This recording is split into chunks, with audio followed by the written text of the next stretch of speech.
radio ad, a DJ or even a sound system for your wedding, birthday or special occasion, then why not get in contact with KTR Records at 07931 152 448 or check out our website on www.ktrrecords.com. We have been in business since 2004 and also undertake community projects. So for your remixes, dubplates and all your sound editing needs, why not contact KTR Records, official sponsor of World Jam Global Radio. KTR Records, coming your way. Dyslexic, the silent difference. Sandra here from the UK, the community person working for A1 Tribe. The book was written to support people that have a very low understanding of dyslexia. If you're struggling and not understanding why your literacy skills are poor and what steps you can take to get people to help you and to improve for yourself, handle the emotional sides of not being able to read well, it's worth getting hold of the book, and maybe some of the information in it can support you. It's available now on amazon.co.uk or amazon.com. Check it out. It's called Dyslexic, the Silent Difference. Peace and love. Sandra. Skunkworks Digital, a digital marketing agency that designs high-quality websites and email marketing campaigns. Need help? We can update and maintain your current website. Your website is an extension of your business. From large to small, we're here to help. Contact us on www.skunkworks.dev. Skunkworks Digital, the new breed of agency for the digital era. Do you like music like this? Great music all the time. Or like this? The music you love. Maybe this. Great music that makes you want to turn up the volume loud. Or like this. Especially where human life is concerned. Surely, sooner or later, people will realize that lives actually matter. Then you're in the right place.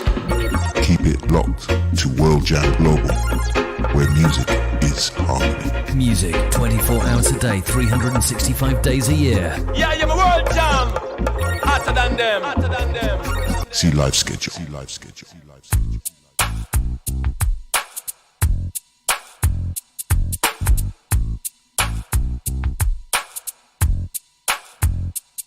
Already did my time. I paid for my crime. Already did my time. I paid for my crime.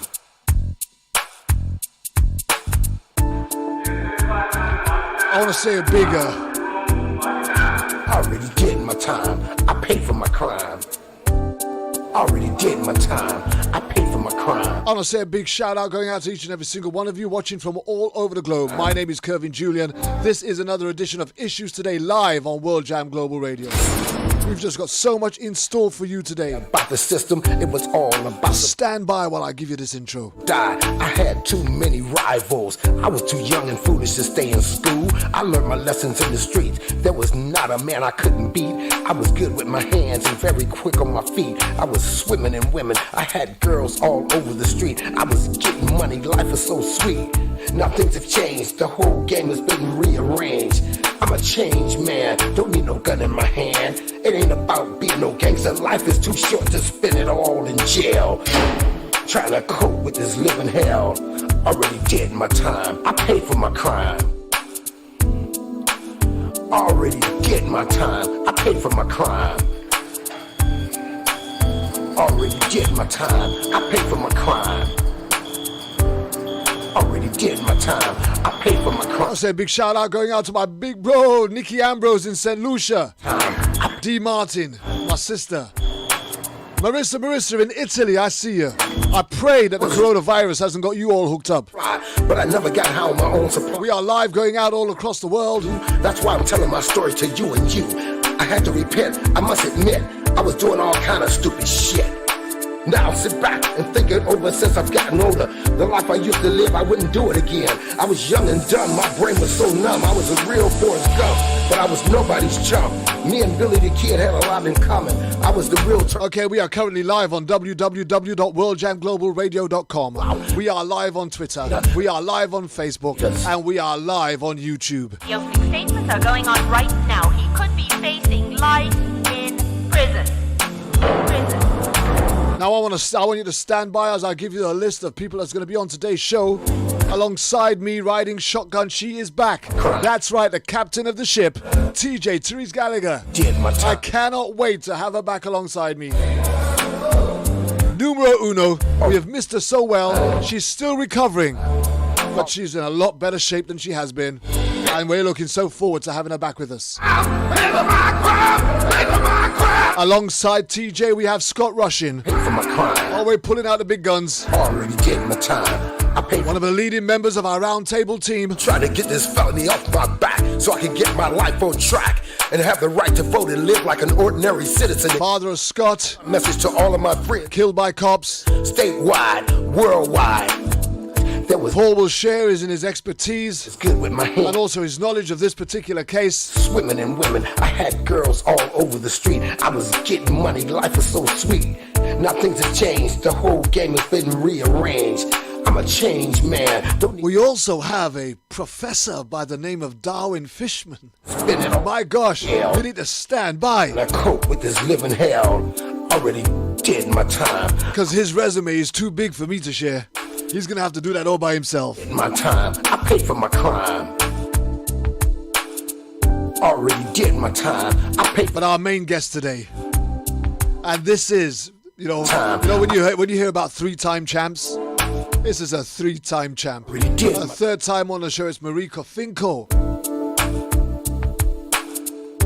And if you remember the infamous chokehold drugs and superfly that was on Furman Vince Venezuela. I'm not proud of what I had to do. That's why I'm telling my story to you. And she fought, she won. To repent, I must admit, I was doing all kind of stupid shit.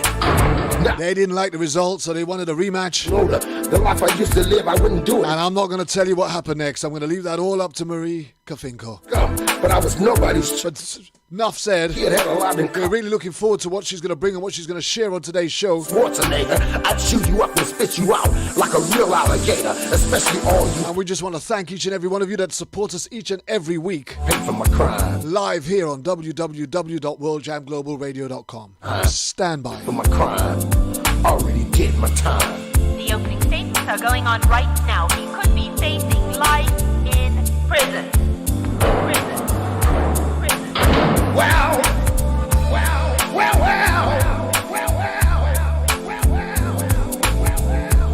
Trying to cope with this living hell.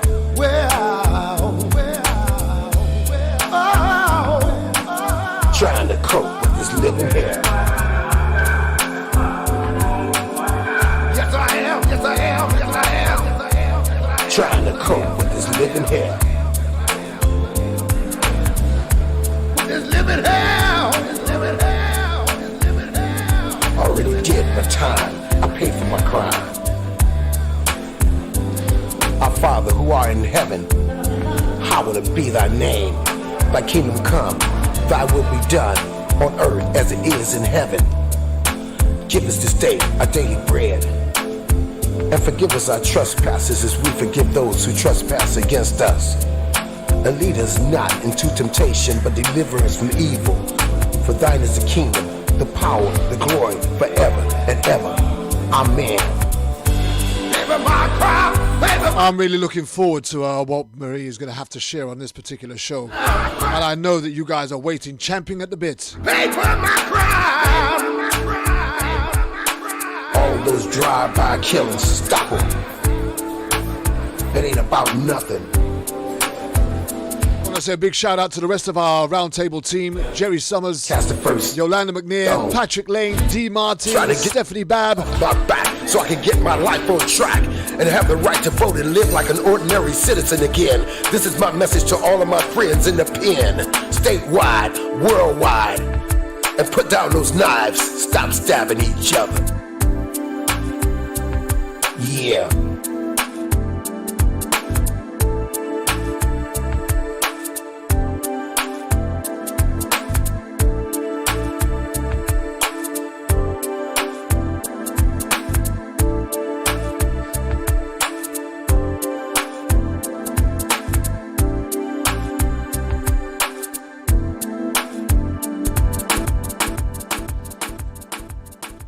Firstly, I want to give a big shout out to my girl Marissa out there in Italy.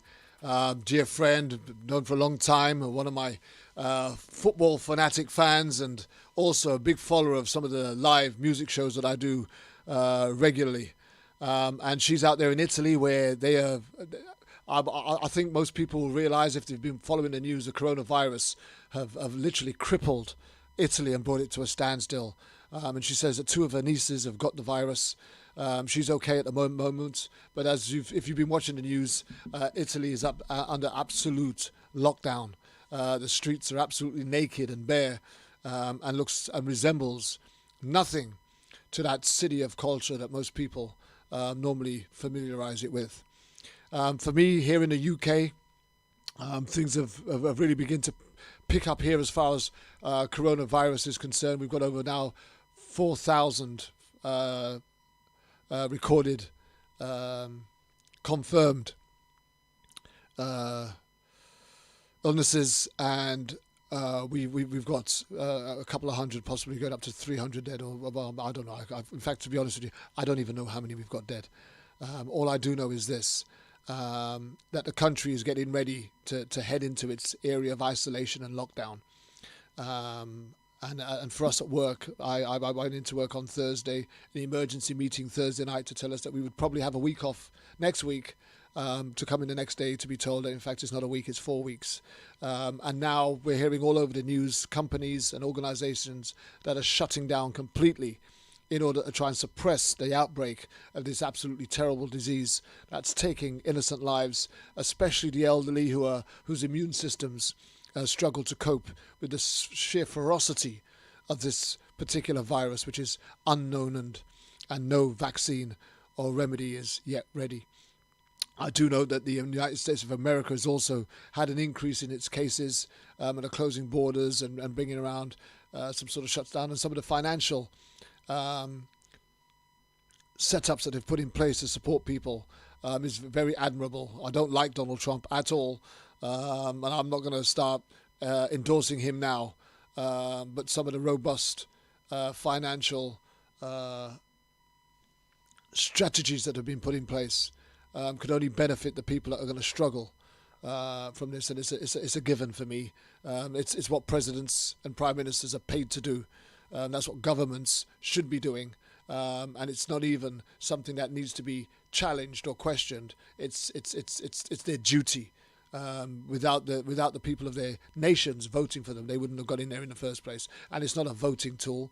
Your country is in need. There's a desperate call for them to be supported. And you've taken our taxes for long enough. Now you need to give some of it back so that we can live a little.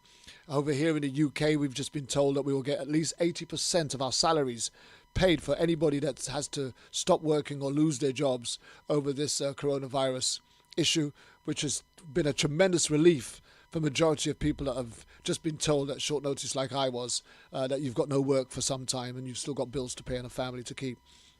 So I just want to say, God is still on the throne. In all of this gloom and doom, I just want you to understand that God is still on the throne, and I just believe that this too will pass. This too will pass. I mean, it's just but a fleeting phase, and yes, there's going to be casualties, and we're going to lose some people, and I get all of that. But let me just say this: whoever's trying to call me really needs to stop calling me, right? I believe that if you guys can't hear me, I forgive you. I've just had your microphone turned down because I'm in the middle of speaking, so just bear with me a minute. Talking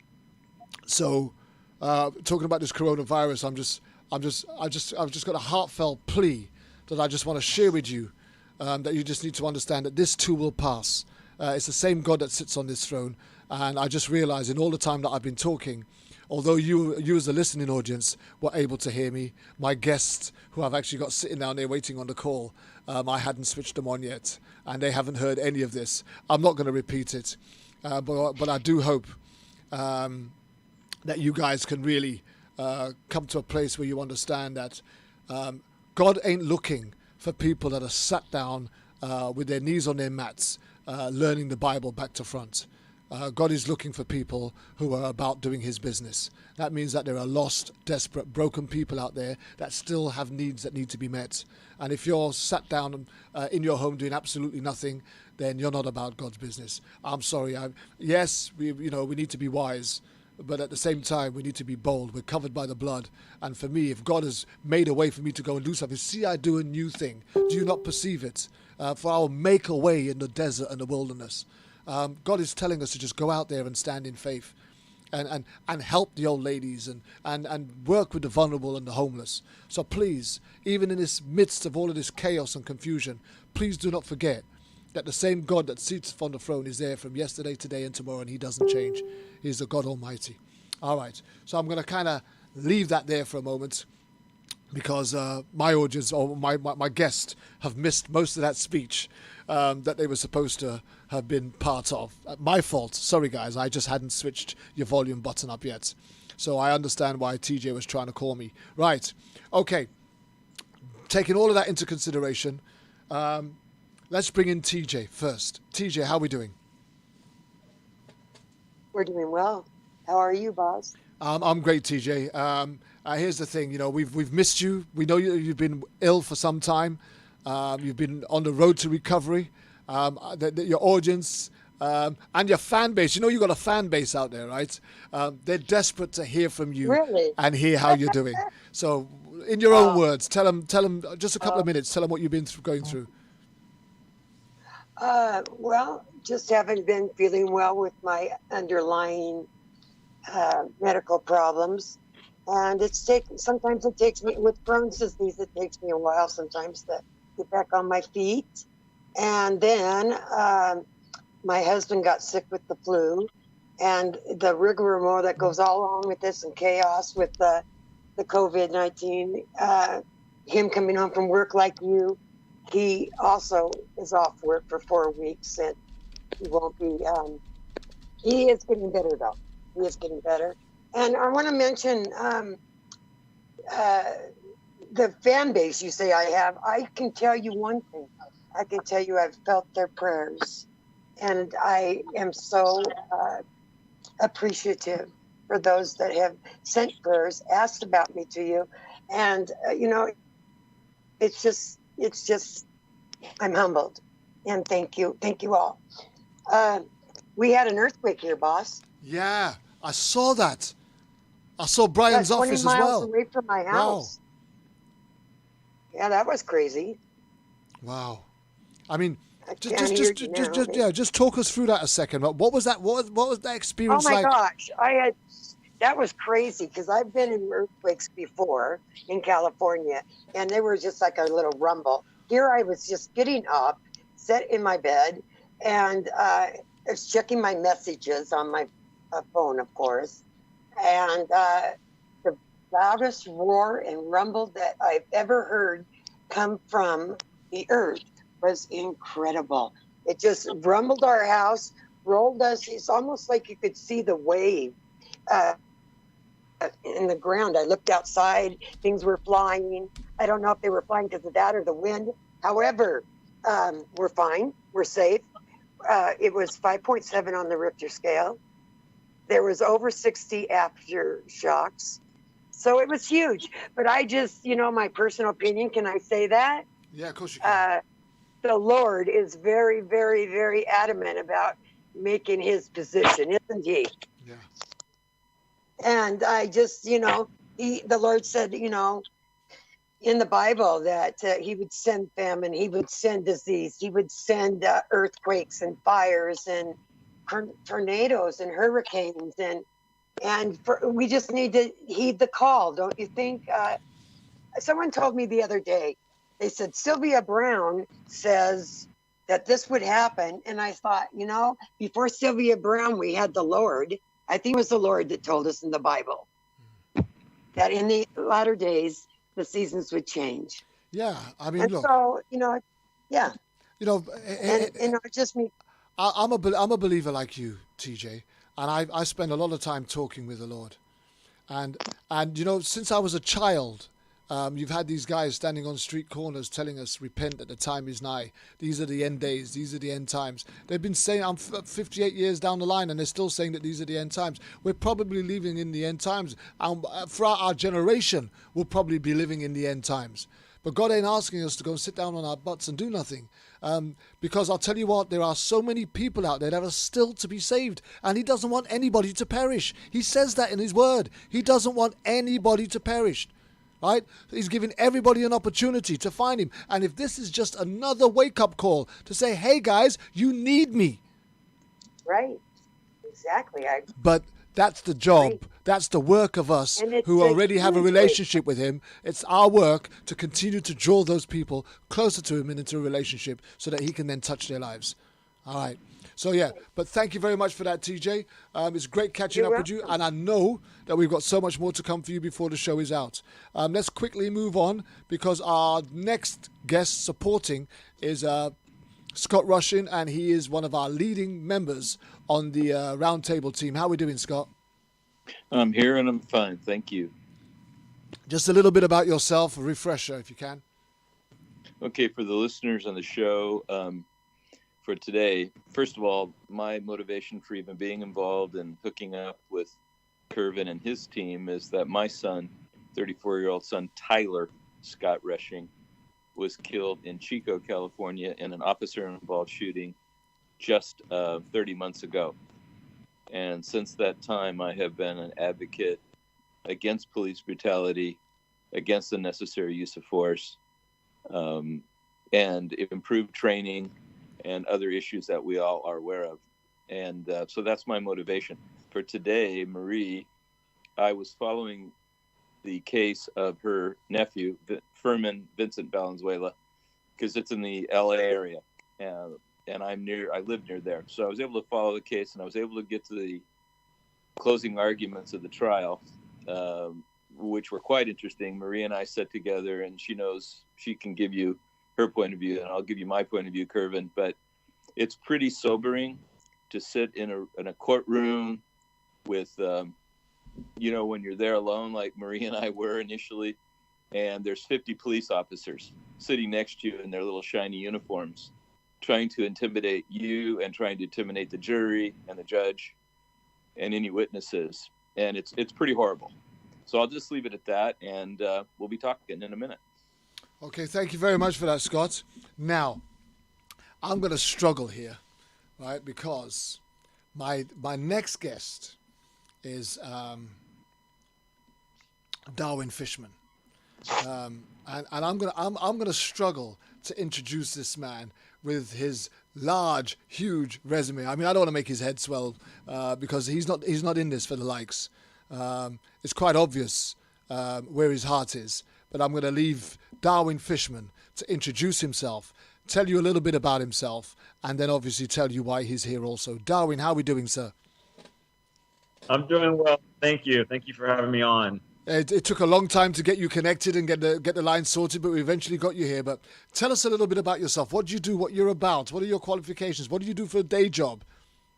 Sure. I'm a professor at San Diego State University, teaching sociology and criminology classes. And I've been a community activist for quite a long time, been involved in criminal justice issues, and just really glad to have the opportunity to be on the show and be able to talk about the work and support that we've been doing for Marie. Well, that's great. And how long have you been involved in sort of like police brutality related cases?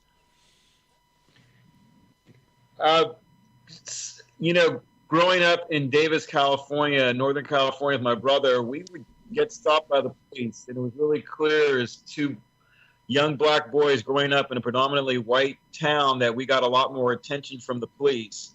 So I've always been aware of it on that issue. And then as I went to college and got my doctoral degree in American Studies, I really learned a lot more about how race and racism operates in our society, especially in areas like the criminal justice system.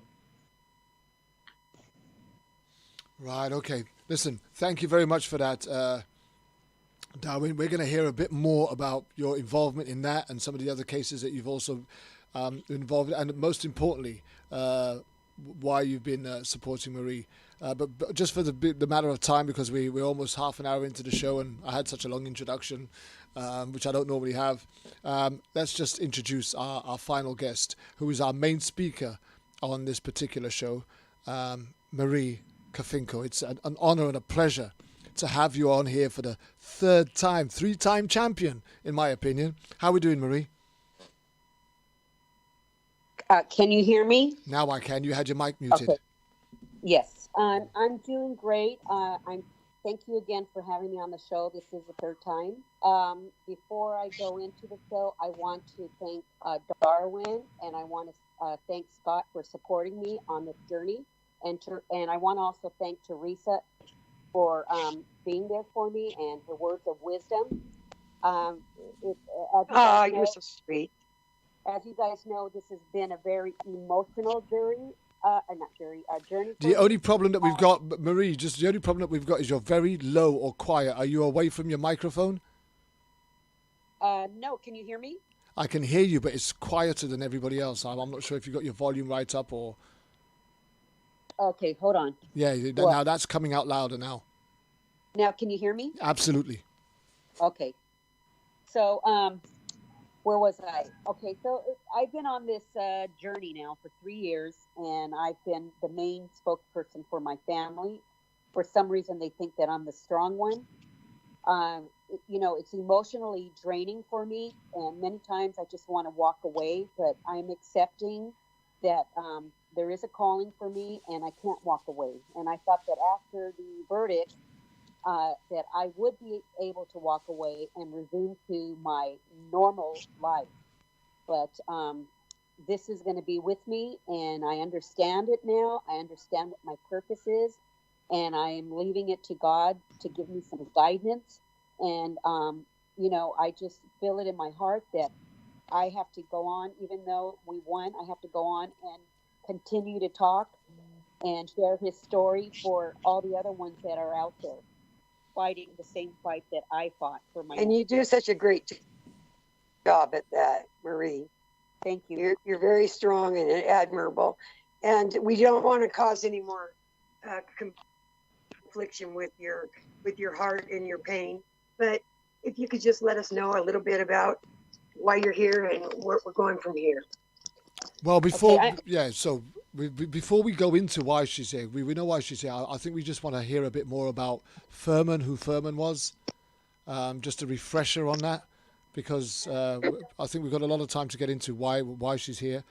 But we just need a reminder for the audience who Fishman was, what Fishman meant to you, and what sort of lifestyle was he living prior to his life coming to such a tragic end. Okay, my nephew at 11 years old was living with me, and that's why this journey has taken over my emotions and my heart, is because I had him living with me. My nephew was a very playful, funny, he loved his family, but unfortunately he was dealing at later on part in his life, he was dealing with drugs because of what had happened to him when he was a child. So later on in his 30s, I didn't talk to him, as you parents know that when the kids get older, they don't talk to the parents or their aunts as much. But I know that he was in and out of jail, and I know that he was dealing with a lot of things going on in his life because of what happened to him as a child. So. Are you free to talk about some of the things that happened to him when he was a child? Yes. Just a little, if we can just to understand it, because, okay, I've often talked about it. Yeah, I can hear you. I've often talked about the fact that I was a drug addict and an alcoholic for many years. Somebody's got the show on in the background, and that's going to cause a lot of feedback. Hold on. Hold on a minute. Can you hear me? Yeah, I can hear you. Okay. That's better. So I've often talked about the fact that I was into drugs and alcohol while I was for many years before I found the Lord. But that started off with all sorts of abuse taking place when I was a child, from 6 years old and onwards. And for me, getting involved with the drugs and the gangs in London as I did was a way of me, how can I say, changing my identity, so to speak. Not being a victim anymore and becoming something that people wouldn't mess with anymore. And I built up a reputation over the years where, the vulnerability within me wasn't seen as openly as it had been when I was younger. And I totally understand. Some people, when they hear about, oh, well, he was into drugs when he was younger, people already start to dismiss the person as an individual and counting him out of the race without fully understanding what gets somebody into that place. And I do a lot of work with drug addicts and alcoholics, even in the ministry that I deal with now, working with homeless people. And 9 times out of 10, they've all got a story to tell you. They've all got a story of abuse, whether it be physical abuse, sexual abuse, emotional abuse, rejection from parents or something. There's some triggering factor that has given them something about themselves that they don't like enough. Because I'll tell you something, whether you realize this or not, drug addiction is another form of self-harm because it doesn't do you any good. And for you to be self-harming, there must be something about yourself that you don't like. And until you meet with Jesus and you find your way out, there's not many people that's got an answer for you. So I totally understand. And I don't sit in judgment of anybody who's gone through drug addiction or alcohol dependency because of a childhood experience that they didn't have a coping strategy for. So I don't ever want anybody to come on this show and feel like they need to be embarrassed about talking about a loved one who had a drug issue or an alcohol issue, because that's not embarrassing to me. There's a story behind that. We don't always have to tell it, but I know that there's a story behind it. And that doesn't give anybody the right to take away the life of an individual who had every reason to live. So we make no apologies for his addictive past. We understand that there must have been a reason. Okay, sorry. I just felt the need to intervene. Carry on, Marie. Thank you, and I'm glad that you brought that up, because in this trial, that's what they were trying to do, base it on his addiction. But when they did the testing, they didn't even find it wasn't enough in his system. So in the trial, that was made clear to the jurors that his death wasn't a result of the little bit of meth that he had in his system. It was because of the chokehold. Yeah. So, that's, I want everyone to understand that, because they said, a lot of people do say that it had to do with because he was under the influence. And professional doctors at the trial came out and said that it had nothing to do with the amount of meth that he had in his system. So I just wanted to be clear on that. Okay. Let's bring in Darwin, because he's sitting on the benches and he says he said he wants to come in with something here. Let's bring in Darwin. Coming in, Darwin. Yeah, thank you. I just want to add, I used to be on the community review board on police practices here in San Diego, and that's the official agency for reviewing complaints against police officers. So I do have a feel for what Marie's talking about. And quite often we see with the complaints, we would go along with internal affairs, the police, in terms of the whole board, the 20 members and the vote. But that was quite often because of deferring to them. And we would look at things like the character of the person and not the actual circumstances, like the police practices and policies. I think it's really important because, as Marie just pointed out, when police counter a difficult situation, they are likely to say that it's drugs or it's mental health.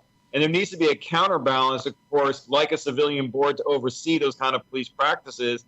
And in that sense, hold them accountable. When they use practices, something like the chokehold and the Racial Justice Coalition, we've been advocating for a ban on that. That is something that the police do not need to use. There's other tactics, other strategies they can use that are non-lethal. And so I think that's really a key point, because in that sense, they really should not be just the police and judge and jury in executing someone for something that really is an infraction at most, or started as a potential misdemeanor. That shouldn't be how it ends. I mean, you say that you was sort of like used to sit on the complaints against police officers for that particular issue. And again, these are one of them shows that I really wish we had Jerry Summers on board for, because Jerry Summers was former chief of police in Idaho. And he really comes across with some really important factors, especially when it comes to the training and the discipline of officers, etc. But when you're dealing with these complaints against police officers, how many complaints are we talking about? How frequent were they? And in your opinion, the integrity of the investigation, and you must know what I'm talking about here, because let's just say, for example, right, I got a little friendly business. And there is a disciplinary protocol that needs to take place. And I got a friend of mine that works for the company, and he's kind of messed up. So I got to follow the protocol. I got to take him in for a disciplinary, but he already knows that nothing's going to happen because I got his back, right? So he's going to come and sit down. He's going to go through the motions, and I'm going to make it look like I told him off. I might have even prepped him up for it and said, I'm going to shout at you a little bit, and I'm going to say some rough things, but don't worry about it because it ain't going no further than this, right? And you just got to look really, really remorseful, and don't forget to say that you're sorry, right? And then we do all of this, we go through the motions, and then the guy walks out, and people think, yeah, that's a good boss, because, but then there's somebody else that's going to be set down in a room and they're going to think to themselves, well, I know people that have done far less, and their consequences have been far worse. Did I just really sit down and watch that? Now, I suppose the question I'm trying to ask here is, how many times have you sat on a police complaints review, knowing that the intensity of the information that's being projected here, it doesn't appear to be paralleled with the form of discipline that they're trying to come out with, or the outcome? Right. No, you're right, and that's the exact point, because then that's about the accountability. So when we review the cases, it was not necessarily a large amount for the city of San Diego and the police force size we have. But it's true, more the particular issue, of course, that really jumps out is that few bad apples. And we'd have certain officers that would have multiple complaints, and we'd set up this structure, unfortunately, where we couldn't talk about that. And that's typical with police forces, is that there's usually a few officers that have multiple or...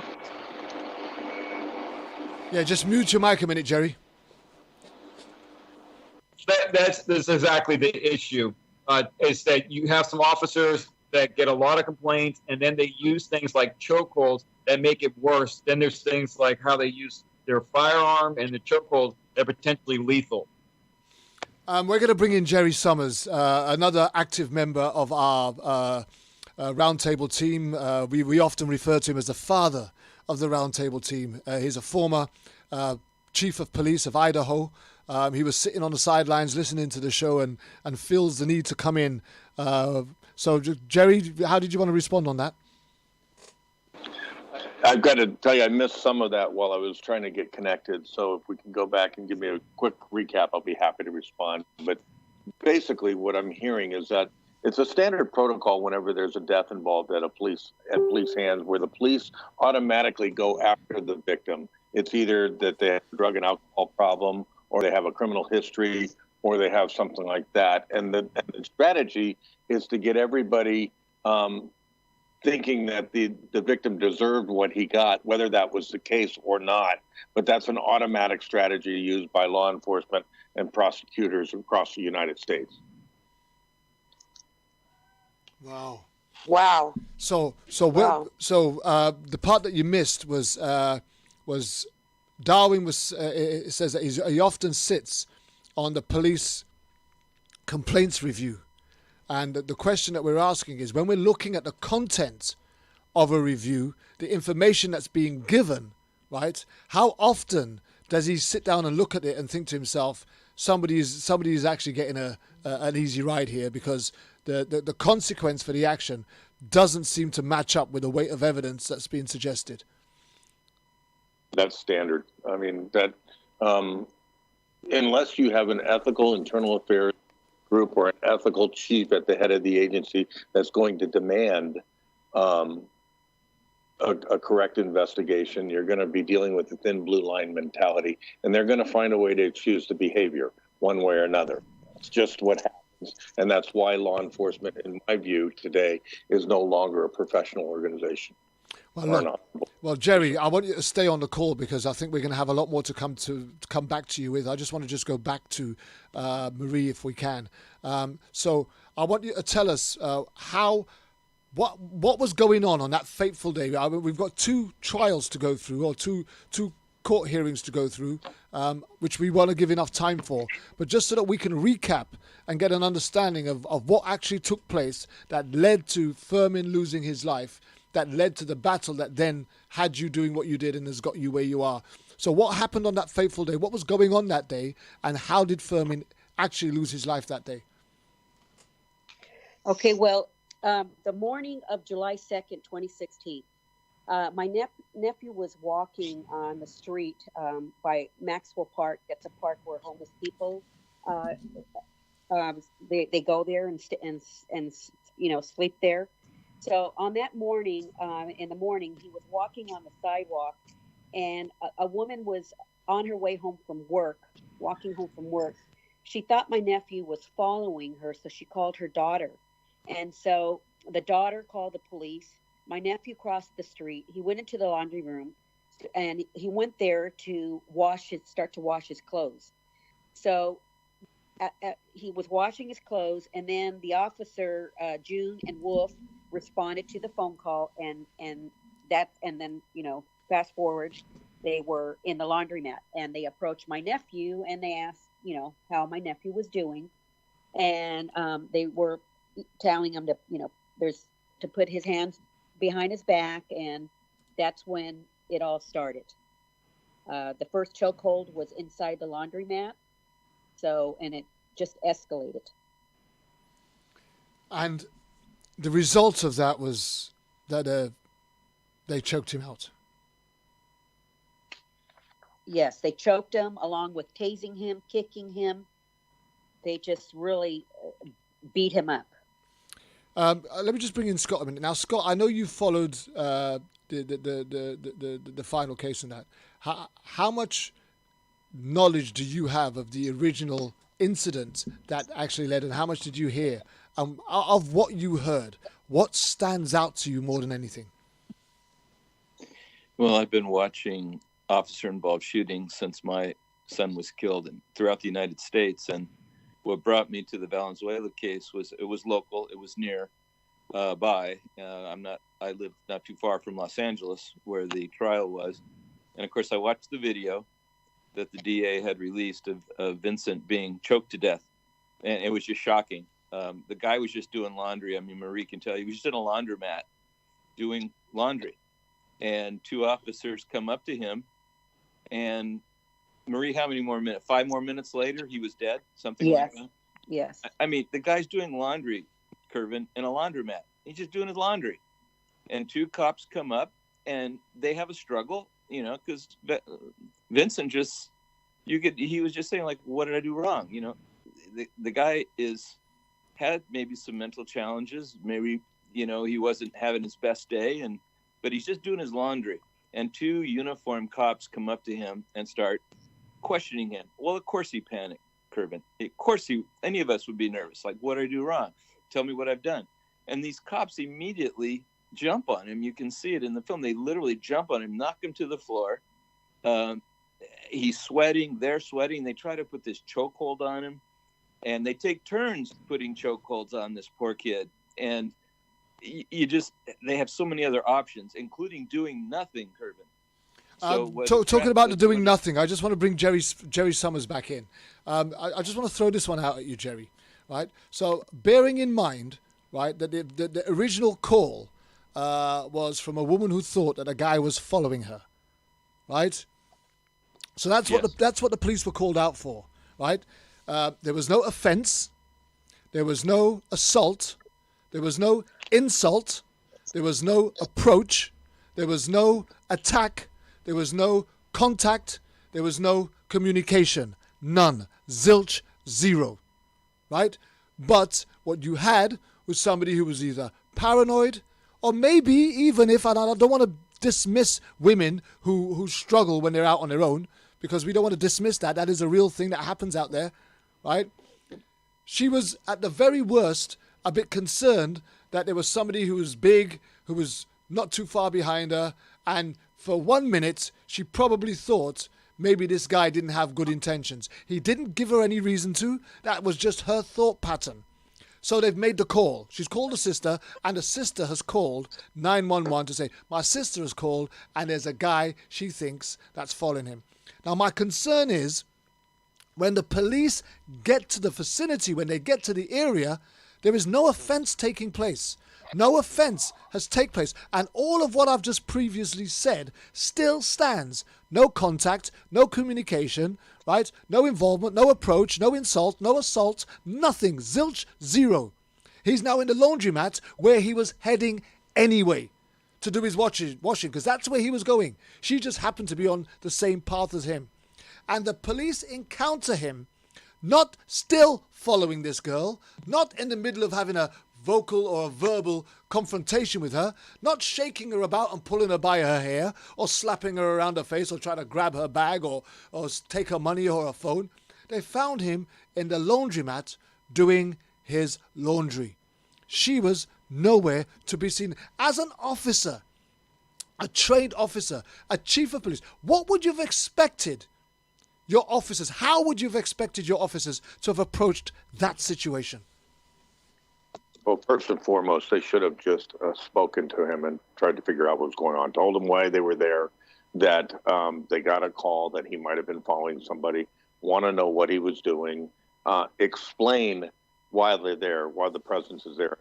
Scott said was very valid. He said, what did I do? What's going on? There's a natural instinct when you're unsure of what's going on, you're questioning. Officers in the United States have gotten to the point where if anybody questions them, that means they're resisting, and they're very quick to jump to physical altercations. From what I've heard and what you've laid out, there's absolutely no reason for either of them to ever laid hands on him. Period. They didn't have grounds to. They needed to ask him what was going on. They needed to get a story. They needed to use some communication skills prior to going to the point where, you're not giving us our answers and you're resisting and I'm going to choke you out. First of all, all those patterns are just. But I would also, so 1 second. Just 1 second. 1 second. I'll bring you in a second. Just 1 second for you. Okay. I would have also expected, under those circumstances, that they try to locate the girl to get an understanding of what was the reason behind her fear. Because surely, once she started to explain it, they would have had a better understanding, once they found him in the laundromat, that she had just made a terrible mistake. Now, that's where I'm coming from. Yeah, you're not wrong. The problem is that she was no longer there. So they had to make a determination of what's going on. We don't know what dispatch told them. I mean, for instance, in the Tamir Rice case, terrible it was, what the officers were never told were that the witnesses that saw him thought he had a toy gun and thought it was a fake gun, but that never got never got relayed to them. Now, that doesn't justify their actions. They could have handled it tactically a lot different. They could have put themselves in a situation where they wouldn't have been at risk right away and had to react on a fatal shooting. But it didn't happen that way. And what I'm hearing here is the same thing. They didn't have the woman. All they had was the dispatch call and what the sister told them, whatever that may have been. But their duty as a police officer is to find out the facts before they react. And they immediately wanted to go screaming cops, and they didn't have any to do that. And, the natural reaction is if somebody's going to grab you is to pull away, especially if you have a. And that is the worst reaction that anybody can take, but it's a natural reaction. Because the minute you pull away, the officers say, you're resisting arrest, now they've got a ground to and that's where it escalates. But you said that they didn't have the girl anymore, right? I agree with you. But they did have, they would have had the sister's number. They would have had the sister's number because the sister called 911 to report the claim. It wasn't her that called 911. It was her sister that called 911. And surely there's a traceability there where they could have said, okay, well, we need to gather some facts. We're going to need you to just sit down and wait here for a while or come and sit in our car for a few minutes. We need to gather some facts. There's been an allegation made and we just need to try and clear a couple of things up. Right now, what you should have done is gone back to the original call, the dispatch call, and said, right, have you got a number for this sister? And then the sister could have given you contact because she phoned her sister, so her sister will have her number. There's a whole series of events that could have taken place that could have perfectly explained what had taken place and where her paranoia had risen from before this poor young man lost his life in such a tragic circumstance. And again, I don't want to delve and ply it in because I think it's pretty obvious, and you've already explained it, Jerry. They didn't go in there with an attitude to try and resolve a situation. They went in there with first hand with a bulldozer, bully kind of, I got a bad, you do as I say, and if you don't do as I say, this is what I'm going to do to you kind of mentality. And unfortunately, another young man unfortunately lost his life. But if they were your officers, and you had got their report back, and what would have your thought process been in how you manage them or manage that situation? Well, the first process would be to look at what they said and to review the video. Then it would be to do an internal affairs investigation. And what I'm hearing in the show, without any other basis, and I don't have any reason to doubt it, they wouldn't be employed in law enforcement in an agency that I ran. Thank you very much for your honesty, Jerry. It's always a pleasure. Please stay involved. We don't want you going anywhere yet. There's so much more to come from this. Before we go over to Marie, let's bring in Darwin. He's got something that he wants to add. Part of what's taking place now for a trend, certainly in California and then also nationally here in the U.S., is de-escalation. And what it really suggests is that we are trying to get the police officers to be trained differently when they encounter that kind of situation. When they come in and they're trying to do an investigation, historically, the way they've been trained is that it's about compliance. They give you orders, you must follow it. If you don't, then they escalate. They will use force to make you comply with their orders. If someone doesn't hear them, they don't understand them, if there's mental health, there's something else going on, then again, they'll resort quite often too quickly to using force. And that's really, again, what Marie's case represented. And it's wonderful that she had the court case and had that kind of victory, because we rarely see any kind of accountability. It doesn't usually come through civilian review boards. It doesn't usually come through district attorney prosecuting police officers. And there really does need to be some kind of checks and balances, some kind of accountability for the police officers. Okay, listen. Thank you very much for that. Let me just go back to Marie. So, Marie, you're listening to Jerry's response. You're listening to Darwin's response. You've obviously clearly heard what I had to say about the way that the whole thing was handled. As a family member, what were your thoughts at that time? You know, when you've had this situation explained to you as to this is the root cause to your nephew losing his life. How does that all sum up or add up to you?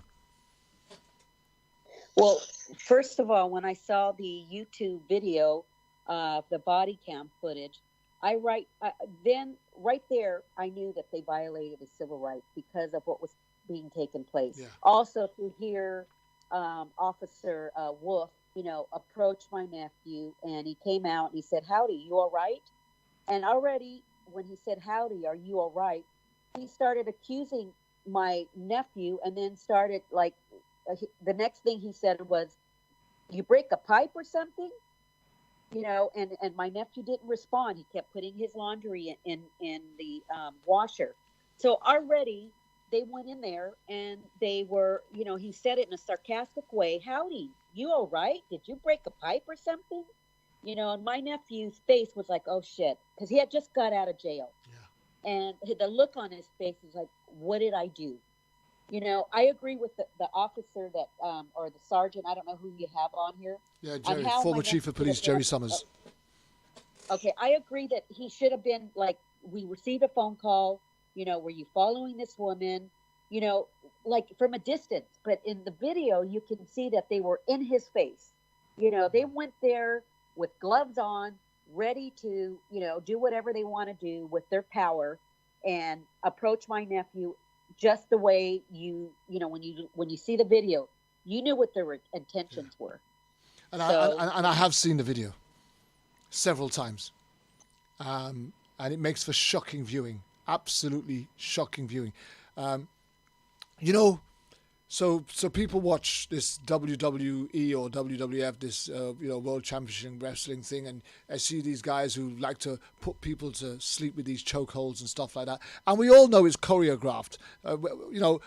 Us adults do anyway. And those that are outside of the fanatical wrestling watchers, we know it's all organized, orchestrated, and it's a nice game played for kids to watch, and we're glad that they can enjoy that because nobody really comes to real harm. And if they do injure themselves, it's normally them leaping off something and having a mishap rather than them being injured in some sort of malicious way, right? We know that, right?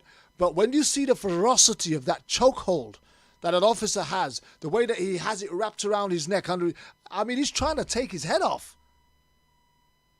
Exactly. And you can hear my nephew pleading for his life. And at the trial, these officers said that my nephew was faking that he wasn't feeling any pain. Yeah, but here's the thing. Sorry, Marie, but here's the thing. The officer that had his arm around Furman's throat, right, pulling up on his neck, would have known the strength that he was using. Right. You know your power. Right? And he would have been aware of the amount of strength that he was using to hold that choke in place and to continue yanking and pulling on it. He would have been aware of that. And there must have been some sort of adrenaline rush going through his body because he didn't seem to want to let go. No, and my nephew was turning purple. That's what said, he was turning purple. He had his right arm for 22 seconds with his left arm. Another minute and 20 seconds, and the body-worn camera footage clearly shows that my nephew was turning purple and he was screaming that he couldn't breathe, and they still continue to choke him. Patrick Lane, one of our roundtable team members, was watching on the side. He says this: robbers, muggers don't normally walk around with clothes to be laundered. I mean, who goes out to commit a crime with their bag of laundry? Exactly. Can you repeat that again, boss, please? Who goes out to commit a crime with a bag of laundry? Furman had his laundry. He was on his way to the laundromat, right? Right. So robbers and muggers don't normally walk around with clothes ready to go into the laundry with. Right. Right? So the fact that he was in the laundry and he had his clothes going into a laundry machine, right, suggests that this guy, whatever somebody had suggested that he was doing, had an alternative reason for being where he was. Motive, yeah. And you know what? They didn't find my nephew in her home. He walked right past her home. And I want to just correct this. The daughter is the one that called the police. The mother was coming home from work, and she called her daughter, and she said, I think this man is following. She said, I think. She didn't say this man is following me. He's walking at a fast pace. She didn't even say that she was scared. She just said she thought that this man was following her. So she went into her home and he crossed the street. Now, if he was following her, why didn't he follow her to her home and started raping her or beating her? He crossed the street. The police officers didn't find my nephew at her home. Now, we really want to get into some of the nitty gritty. So he died. He lost his life quite sadly. And then the action boots went on. So tell us about the first hearing. Tell us about the first hearing. What happened? What made you go in pursuit of a lawsuit? Well, because of the body cam footage, and just going over it. And at that time, I mean, so many lawyers came forward because they knew that they had a trial, that they had this case. We were going to win 100%. Everybody that saw the body cam footage knew 100% that it was going to be a big deal. So we got approached by a few lawyers, and we took Garl. He's the lawyer in LA. He represented the Thomas family in Fullerton. I don't know if you knew about that case. No. Well, he was the lawyer for Thomas Kelly. So fast forward, we went to court November 12, 2019. The trial. Thomas Kelly. But was he the homeless guy? Yes, in Fullerton, and his father was worked at the. Was he the homeless guy that the police walked up, put the gloves on to punch him and kill him while he was Yes. sat down at the bus station? Yes. Right. Yes. That's Kelly Thomas. Yes, Kelly Thomas. Yeah. I remember that case. I reported on that several years ago when I first started doing this show. Horrific. The officer actually starts putting on the rubber gloves on his way to start pummeling him, and he punched him to death, didn't he? Yes, and he also said, "I'm going to F you up." Yeah. So, Ferocious beating he gave him. Sorry, carry on, Marie. So the trial started November 12th. It went on for 5 days, and they returned with a verdict in favor of my nephew, for my nephew's 2 children. So the juror found that the officers used excessive force against my nephew. The sergeant, Daniel Gonzalez, was liable because he was the supervisor. He was supervising, his officers. So, and the jurors also found that the 3 officers committed battery, and the main factor of my nephew's death was negligent and, police force. I mean, excessive force. So, the trial went on for 9 days, but they came out with the verdict, and the city of Anaheim didn't accept the verdict, and that's, Okay, so let's just go back to Darwin for a minute. So Darwin, was you involved in the first hearing? Yes, we came in, a group of us from San Diego, Racial Justice Coalition. It's our support work.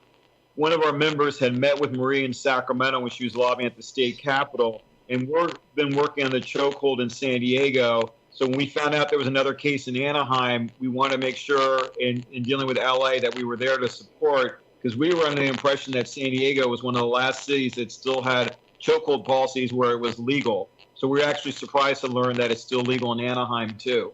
Wow. So, by the way, you've got the show on in the background. You're going to get a lot of echo and feedback, so you're going to need to turn that off. I will give you access to the whole complete video when the show's over. Did you get that, Darwin? Okay. I did. Okay, yep. Thank you very much. Thinking about that, I just want to bring in Jerry. If Jerry's, I'm sure Jerry's still there. Are you surprised at some of the findings? Are you there, Jerry? I am here. Yeah. Are you surprised at the findings in the first hearing, based on some of the information that was? I am. First of all, hang on. My wife's walking the door and the dogs are going to bark. Let me put you on mute for just a minute. Okay, let's just bring in Maria very quickly.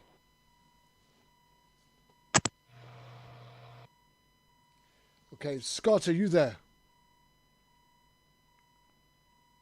Hi, Scott. Yes, I am here. Yeah. I am here. So, the original findings in the first hearing, were you surprised that it went against the state?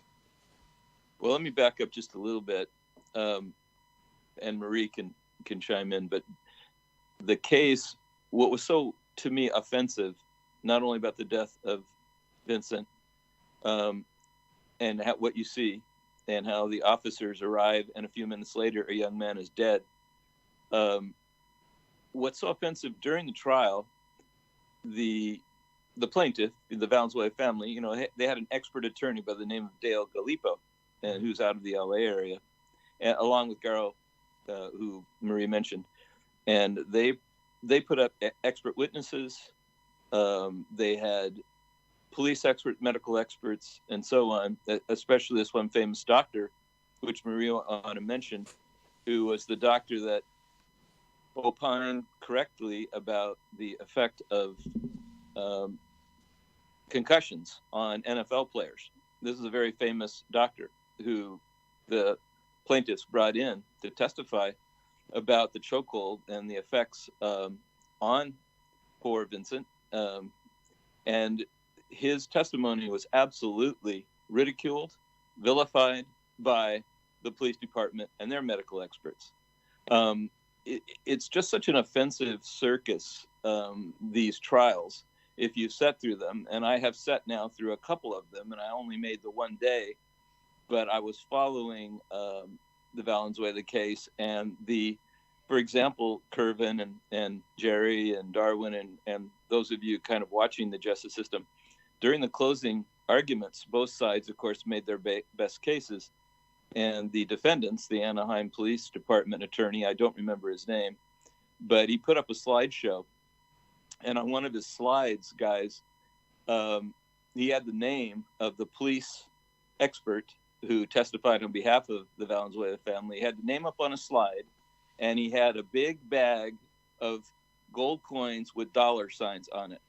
And the attorney said to the jury, the only reason the expert witness for the Valenzuela family it was here to testify was for this. And he pointed to this slide show of a bag of money with the expert's name on it. Okay, to me, that is such a circus, unprofessional. It didn't work. Obviously, it probably upset the jury. It was probably counterproductive. But nevertheless, that's the kind of circus that these trials get to be, vilifying the experts, vilifying with slideshows and cartoons the experts. Then on top of that, Kervin, and then I'll shut up, one of the most offensive things, which I saw, Maria and I witnessed the last day during final arguments, was at least 50 officers, 50, and I counted them, in uniform, were sitting together in the courtroom of the Federal District Courthouse in downtown Los Angeles, 50 Anaheim police officers, including the chief, which I happened to ride in the elevator with, all his little shiny stars and his shaved head and his pressed uniform. And we rode up. I didn't say anything to him, but 50 officers came into the courtroom to intimidate the jury, to intimidate the witnesses, to intimidate the judge, and of course, I think it backfired. But the circus is what I want to say. The trial was a circus, and a young man's life was lost, and they're turning it into a circus. I'll leave it at that. Was that the first hearing or the second one? That was the last day of the trial. Wow. The recent trial. But I also want to mention to you, I don't know, probably about 10 officers were making fun of Bennett Omala, which he was the one that observed the concussions on the football players, and Will Smith portrayed him in a movie. They were making fun of his accent. And when I heard and I looked at the officers, a woman that was part of their, team was shushing them, put her finger on her mouth and was saying, shh, shh. So, I mean, imagine. And they were like laughing. It was like they had their chest puffing out. They actually thought that they were going to win. I mean, without a doubt, and they were just like, glaring and laughing and making jokes. I mean, it was just disgusting. Wow. I suppose for somebody who's sitting there fighting for justice for their loved one, and seeing the absolute disregard for the loss of that life, and the integrity of the badge that they carry in the most official place in the land, must have been a very shocking experience for you indeed. Oh, without a doubt. Without a doubt. I mean, two of the officers had their mothers there listening, and they were also there when the verdict came in. And when the verdict came in, as each juror was saying, they, as you will, that they were guilty, the mothers were putting their head down.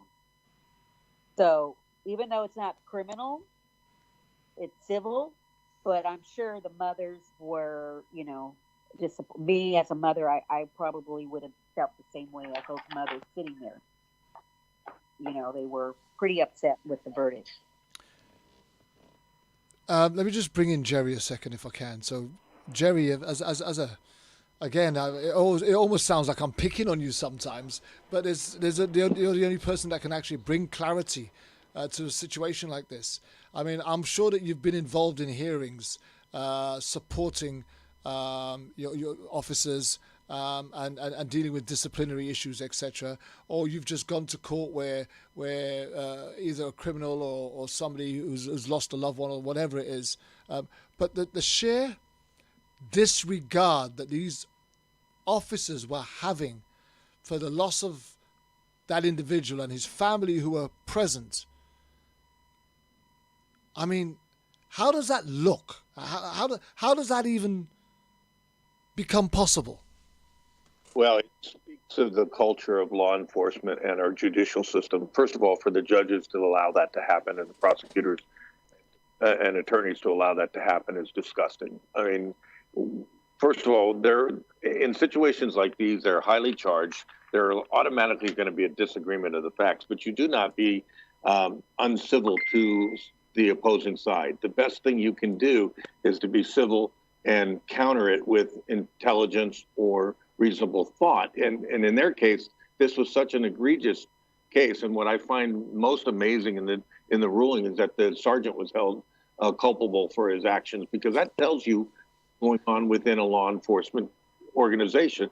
An officer does something, the sergeant backs it up, the lieutenant backs it up, then you get a rubber stamp from an internal affairs investigation, and then you get a chief and all his a bunch of his officers sitting there in a way to intimidate the family and the whole judicial system.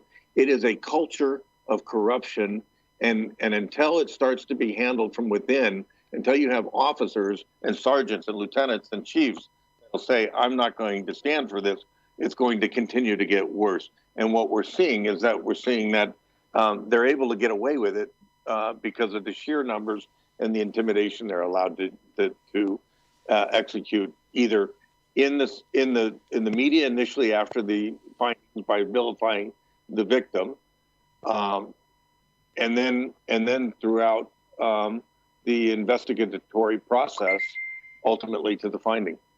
Yeah, let me just bring in Darwin if I can. So Darwin, when you're reviewing police complaints and issues against law enforcement officers, I take it that's not the same sort of atmosphere, that's not the same sort of mentality. You don't see that kind of disrespectful behavior where they're just laughing or mocking because they are the ones that are under investigation, right? True, in the sense that we have our formal meetings, the public part is there, and then the private, when we go into the private room to discuss the cases, yes, it's done in a respectful fashion. But the problem with this is that, as being discussed, is that the officers, of course, especially through the police union, will rally behind themselves and support them no matter what. And they have this mentality that if any of them are ever found guilty or held responsible, that actually, in their mind, it's an attack on the entire police force, an attack on them as an institution. And they don't appreciate that actually the best thing you could do for the police force is that part about the bad apples and separating them and allowing them to be disciplined and punished accordingly. And that they have policies and procedures for things like de-escalation. And if they follow those, it actually really strengthens the police department. So, that's the whole point about having civilian oversight. It's supposed to create a better police force, create a better community police relations. But again, they unfortunately ends up being toothless, and things like the police union and their structure fight against that kind of civilian oversight. But when you're looking at the difference between the way that an officer will sit down in a complaints review commission or etc., and the way that these officers were almost mockingly laughing and behaving in a real live investigation where somebody's life had been lost, because I take it you was at the hearing as well, right? So as a professional, you've witnessed it from being on the bench with the complaints commission, and as a supporter, you've been in the court supporting Marie, watching how these officers were behaving themselves. How do you balance? How do you tie up? How do you look at the two? How do you see the two? I really wonder about, for those police officers that were actually there, how basically it's shocking was for them to be there. I do really think they develop a mindset that they are untouchable. And I would really actually wonder if that's the first time they'd ever been in court and in that sense been held responsible for anything they've done. And in that sense, not almost like morally detached from it, like not taking it seriously. And of course we'll win this. How can you possibly question what we do and how we police, especially with things like working class and racial minorities, where typically when they do these kind of excessive forces or abuse cases, they're always found in favor of the police and they're always found justified for their actions. Well, here's the thing, because I think Jerry hit the nail on the head. You see, for me, that behavior, there was a perfect opportunity for the prosecution and the judge to have sat there and said, not in my court. You might want to have a laugh and take the mick or whatever, but not in my court. This is a serious case taking place here. We're talking about somebody's life here, and your right or your right not to have taken it. And I feel the person. It's like your home, right? So suppose your mum or your dad, you're sat down on the settee watching TV, and your kids come in with 2 or 3 of their friends, right? And your child starts playing up now because he wants to show off in front of his mates, right? So he starts tossing a football in the living room where you got the TV and there's glass ornaments and all this, and you sit down. You don't wait for the glass to break before you tell your child that they shouldn't be playing with the ball in the living room, would you? Right? The moment you saw them showing off, you'd be saying, hang on a minute, you need to stop that. There's the garden out there, go play out there. And if you can't play out there, your friends are going to be leaving like now. Right? You take authority, right? So for me, I think Jerry hits the nail on the head. The judge has a perfect opportunity when those guys are sitting down there mockingly behaving the way that they're conducting themselves to say, not in my court. Not in my court. Now, Marie, did you feel supported or protected by the judge or the prosecution as these I can only call them buffoons, were clowning around at the trial of your life? Well, when I came in, I saw Scott to my left, and then I saw these officers, and I said, where am I going to sit? Do I want to sit next to an officer? Because there was nowhere to sit.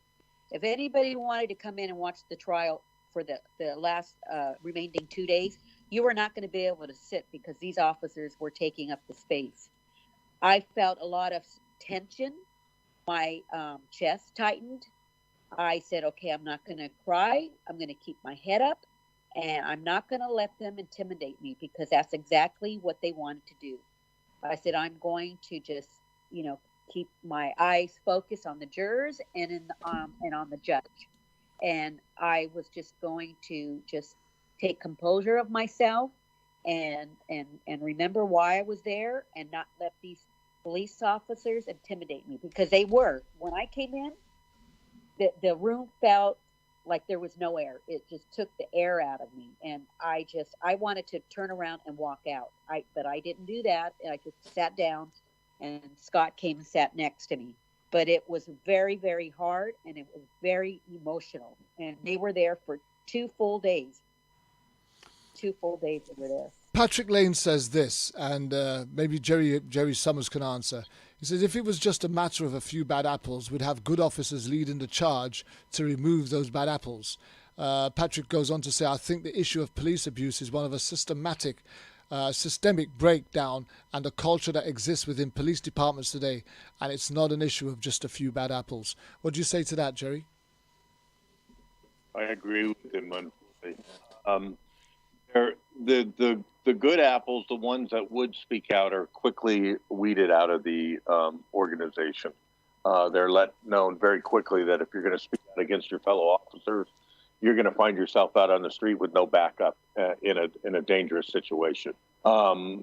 It's a cultural problem. It's a systemic problem, and it goes back 50 years with the Supreme Court and our prosecutors not following Brady issues, not dealing with officers that are going rogue, and it's an internal problem in each organization where the hierarchy will not hold the rogue or the abusive officers accountable, and the profession.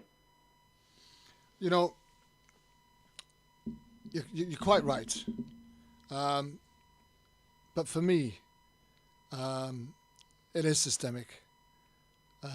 It goes unchallenged, and it actually allows people to believe that this behavior is actually acceptable.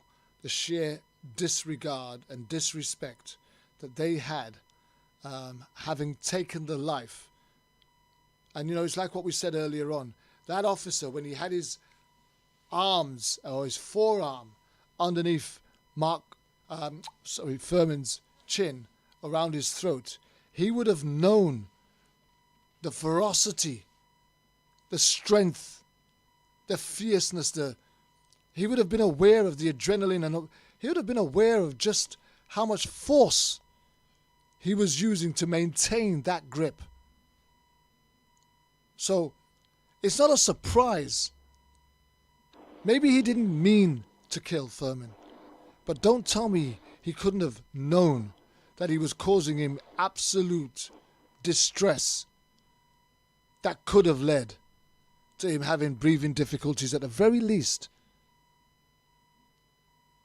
Now, Kervin, I'm sorry to interrupt, but we keep going back. One of the things we've got to recognize is those officers went to a use of force level on their use of force continuum that was meant for lethal encounters.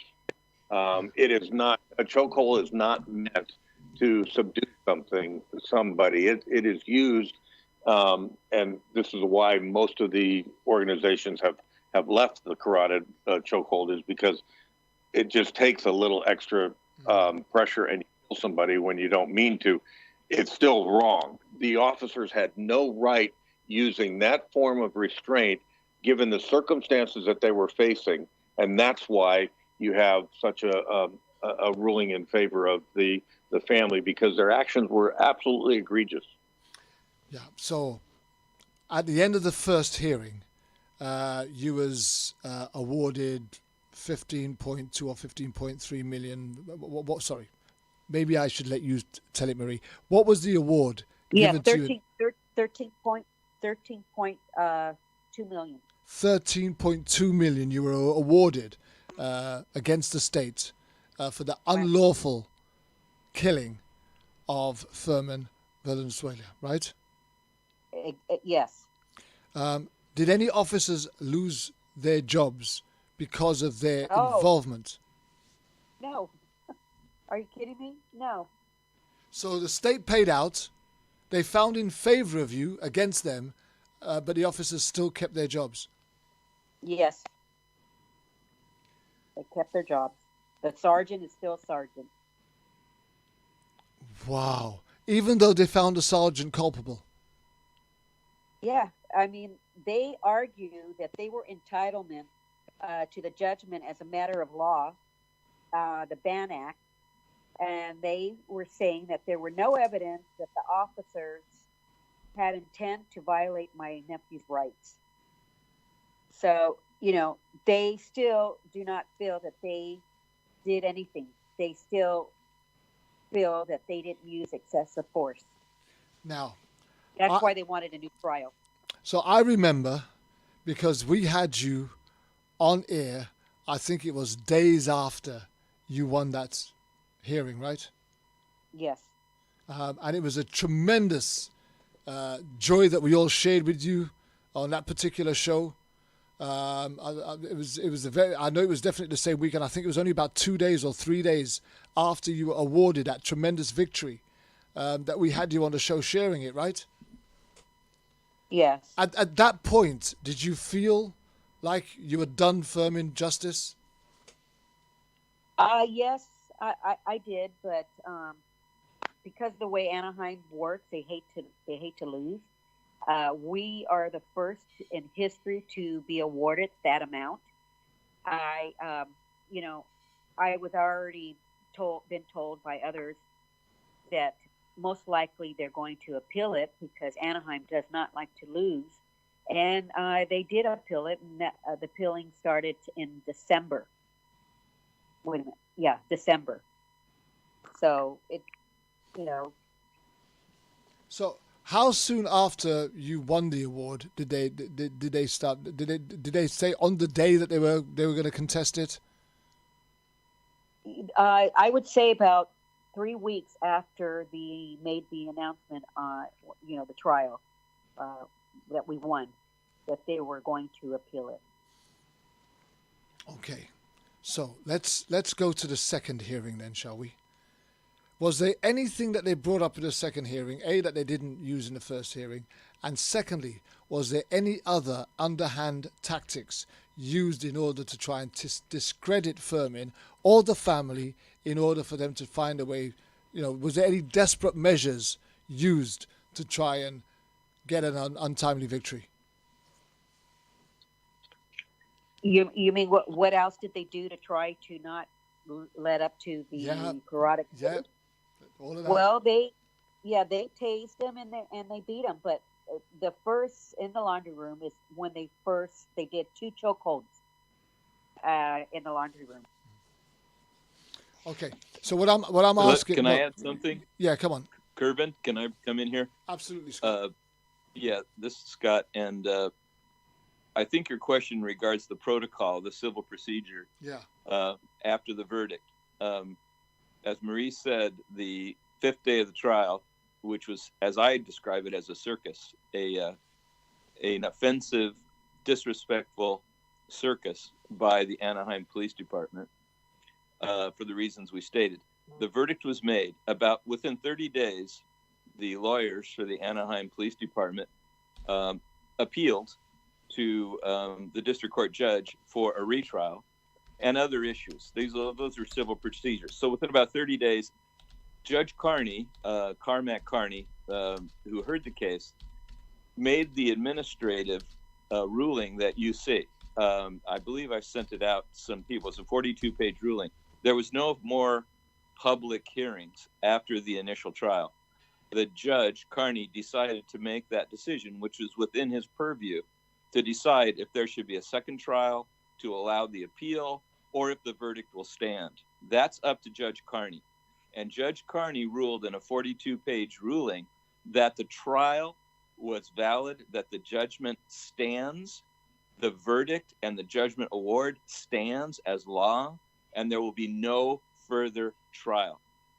So it basically is federal law. That's the point I wanted to make in this presentation this morning, or in our show this morning, that you hear about settlements, you hear about pre-trial agreements between plaintiffs and defendants on a lot of these officer-involved killings, because the police don't want a jury to see something like the video that they saw when Vincent was killed. Yeah. They know the juries are moms and dads and grandparents and aunts and uncles and brothers and sisters, and they're going to be offended by what these officers did. So in this case, though, it went to a trial. Extremely rare, as Jerry knows, he's an author. He knows, as Darwin knows from studying these issues, extremely rare to have a trial, extremely rare to have a verdict. And it's extremely rare for a judge to back the plaintiff and uphold the award. And the final thing, that I believe that is now federal law, and there is nowhere for Anaheim PD to go now except possibly the Supreme Court. Now, that is something I was going to ask Marie, maybe Darwin, if you think the Anaheim PD is going to appeal Judge Carney's decision to the Supreme Court. Well, funny enough, we're going to bring in Darwin next anyway, so maybe he'll answer that question first, and he's got some other stuff that he wants to add. Go ahead, Darwin. Yeah, thank you, Jerry. No, I think they'll leave it alone because, of course, they're losing lots of money. But I just want to emphasize the point that you said about how extraordinary this is. Our cases here in San Diego, one of our core members, Desiree Smith, her 15-year-old son was choked at a high school. She never even was able to get a lawyer and able to pursue a case with it. The officers that did it were never punished, never held accountable. Robert Branch was choked here in San Diego. He had a lawsuit and he got a settlement. So typically, it's very rare to even get to the point where you can have a lawsuit and if you're lucky in that sense to get a settlement.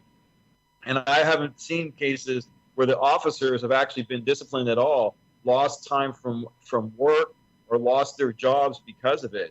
So that's why that part is so critical, that part about how do you hold the officers responsible for what they do, even within their policies. Yeah, so let's just, before I bring Marie back in, let's just go to Jerry. So, Jerry, you know when you've just had such a phenomenal outcome on two separate hearings that both find in favor of the complainant, right?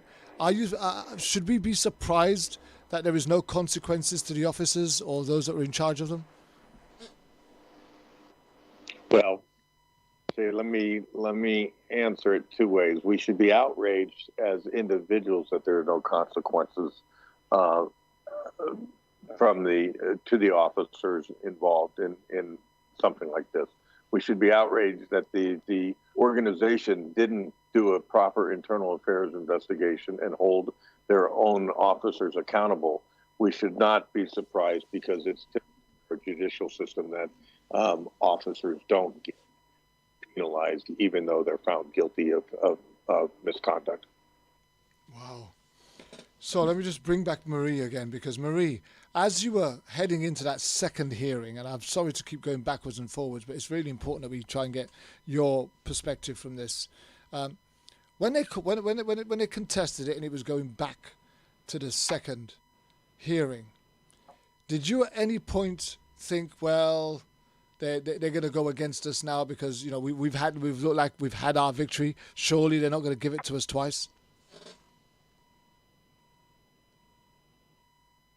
No, I didn't feel that way. The judge was a great judge, and I didn't feel that the judge was going to be in favor of having a new trial. So and this was a closed hearing. We were not allowed to go to this hearing.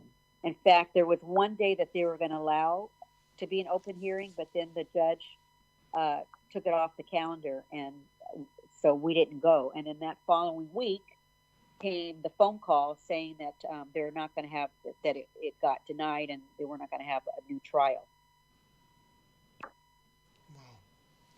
Wow. How did that leave you and the family feeling? Relief, but then I've also heard that they might go back to appeal, in the Supreme Court, because again, Anaheim PD at the department, they don't like to lose. So I hear that will be next. Let me just bring in Darwin back in again. So Darwin, what would they need in order to satisfy a judge or a prosecution or the system as a whole that they had substantive information or evidence to go for a third hearing? What would they need? I think it's clear from the judgment on why the judge ruled to not allow for a new trial that there really aren't grounds for it. And I think it is a shift. I think it's shift in how the public views these cases, and also it's seeped into the court system too. And I think part of it, just looking again at the judgment, thank you, Marie, for sending this, it's really clear, like when they ask about the officers' training for people that have mental health issues, and the officers not being able to answer that, whether or not they had training for that. In that sense, it's clear that the court could see through this, the mistakes that they made and the way they were trying to cover it. So in that sense, I don't think a third, fourth, fifth, or any more court cases would really change that fundamentally. Yeah. And I think this is also part of a national trend with how these kind of cases are being viewed now. So who pays? Who's paying? If they were to be granted another hearing, who's paying for this?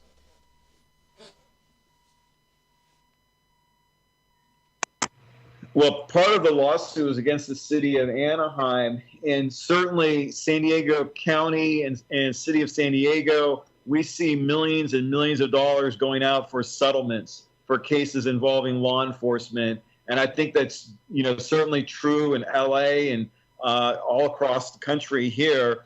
And it's a really huge issue because it's like a hidden cost that we don't like to talk about, where the taxpayers, we really pick up the tab for mistakes and problems with our law enforcement.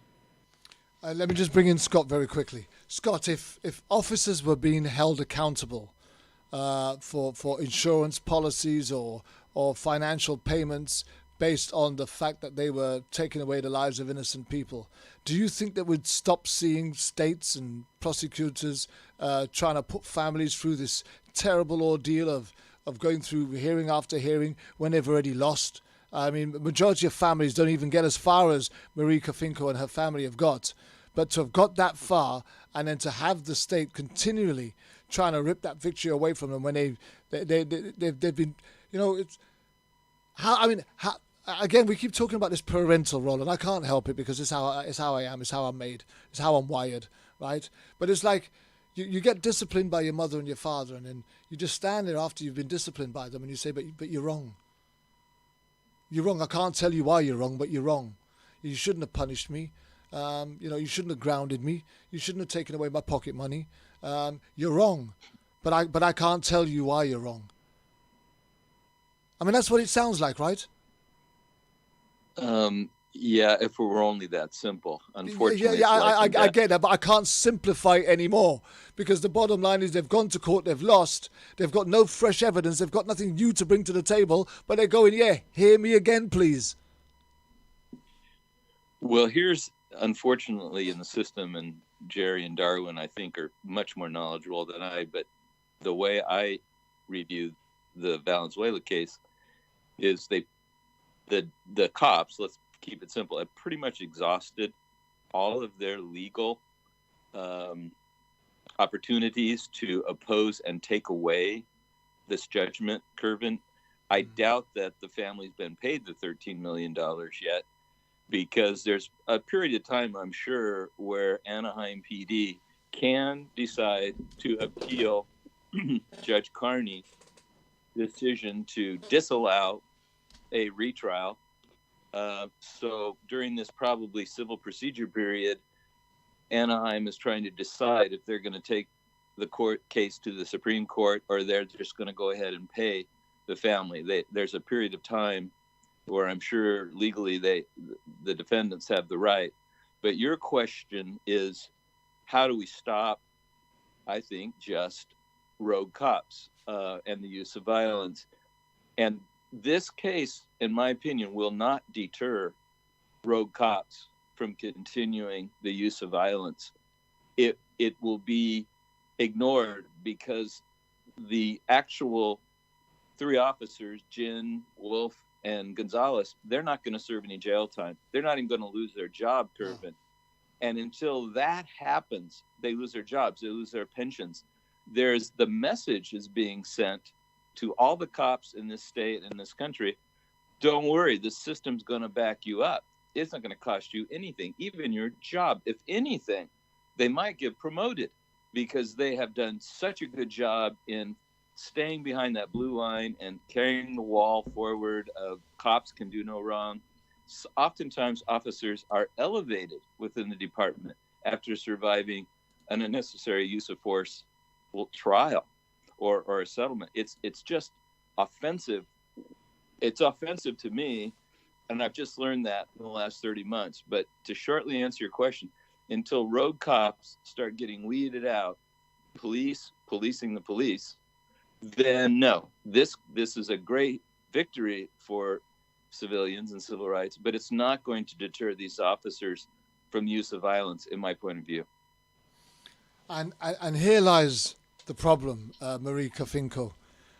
It's a great victory, but sometimes it can appear to be hollow when we're seeing no consequences. And you've already pointed out, that no officer lost his job. And so therefore, until there starts being accountability and consequences for wrongdoing, you're going to have cops mocking and taking the mick in the courtrooms as they did on yours. You're going to have them walking in air with more confident of victory than defeat. And then when they lose, and this is what it sounds like to me, I'm afraid, guys, is how dare we lose? We're going to have to go back into court again. The decision wasn't right. And it's not right because it's not right. It's not right because they just don't want to lose. Now, there comes a time in our lives, okay, let me put it another way. I do a lot of motivational speaking, and I speak all over the country in various ways, in various aspects, in prisons, around churches and all this stuff. And I don't think I'm the only one that does that. And if I'm the only one that does this, then I'm a very supernatural human being indeed. But I don't think I'm the only one that does this, right? But half the time, 99.9% of the time, before a word leaves my mouth, I've already thought it. It's gone round in my mind, it's gone round in my brain before I've said it. And there's a feeling, there's a gut feeling inside of me that says, I shouldn't say that. But there's a part of me that just feels like I got to. So I do. And the consequences could go either way. People could like it or people could be totally offended by it. And I brace myself for the response. But I knew that when I said it. Now, the point I'm trying to make is this. Most of these guys know what they're doing. They're thinking about it. We've talked about it with the Andre Gladden case. We've talked about it with the Captain Brian Babb case. We've talked about it with the Scott Russian case. We've talked about it with Tyler. We've talked about it with all these cases. The attitude and the mentality that these officers are responding to 911 calls. We said it when we was talking to D. Martin about Andre Gladden. You know, when the police were called on that 911 call, right, what was the context of that conversation? What was the attitude for the officer to turn up on the doorsteps of this stranger's house and for Andre to be killed within minutes of them arriving? Tells me that they've come with some adrenaline rushing in them. They've already come with some sort of thought pattern as to how they're going to respond to this. You know, Marie was talking about the Kelly Thomas case going way back then, you know, and you're talking about an officer who was Kelly Thomas was a homeless vagrant with mental health related issues. And here comes that same old problem, the mental health issue.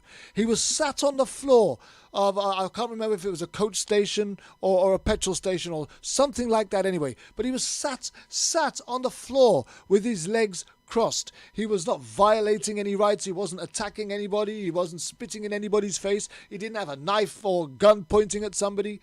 And the officer is coming towards him, and you're watching this on the camera, right? And he's putting on his gloves. He's putting on disposable gloves in order to protect his skin as to what he was about to do. And his words were, I'm gonna F you up. And believe you me, he proceeded to do just that. It was intentional. There was no accident here. Well, here I want to read something that was in this document. It said, evidence that the officers, June Wolf, had a specific intent to use unreasonable force, and that Sergeant Gonzalez had a specific intent to permit and encourage that the use unreasonable force. All three officers testified that they knew the carotid hold was dangerous. Officer Wolf testified at the time that he used the hold. He knew he should not apply the carotid hold for more than 30 seconds, and that a properly applied carotid hold should not interfere with someone's ability to breathe. So basically, they knew what they were doing, was unreasonable. And they, in a 24-hour period of time, you're not supposed to use that chokehold no more. And it's in their training, in the post-training, no more than twice in a 24-hour period, and no longer than 60 seconds. And they choked him 4 times. They attempt to choke him 4 times, longer than 60 seconds. Let's just bring in let's just bring in Darwin a minute. To add, we also just recently had a case here in San Diego, Toby Dillard, that was shot in the head by police. And again, it's a very similar scenario. He was stopped, and this again goes to the point about it doesn't even take a 911 call. The police simply saw him, thought that it was an open container of alcohol, and decided to literally get out of their car and then chase him through traffic, eventually tackle him. There was some kind of struggle. There's questions about whether or not they used the chokehold. It escalated. They claim he grabbed at his gun, one of the officers' gun. The other one shot him. One of the officers was just a second-year officer that was involved with this, and then the other officer was 5 years in the force. So this is, unfortunately, it's a real epidemic here of how the police, with these situations, they escalate and how quickly they use lethal force. And it's a really horrific problem we have here. And then things like when they use, whether it's weapons or something like the chokehold, they're using types of tactics and strategies that really make the situation much worse. And that's why, until there starts being consequences, right, and accountability to officers, right, who are... So, again, you're talking about officers who have, as Marie just said, has stated in their statements that they knew that what they were doing was wrong, right? They knew they shouldn't have used that hold. They knew they shouldn't have used it for as long as they did, and they knew they shouldn't have used it to stop or cause the difficulty in breathing the way that they did. So in every count, they acknowledge and they accept that they were wrong. But yet they continually go back and expect the state to fight another battle for them to clear their name. How? How is that even possible?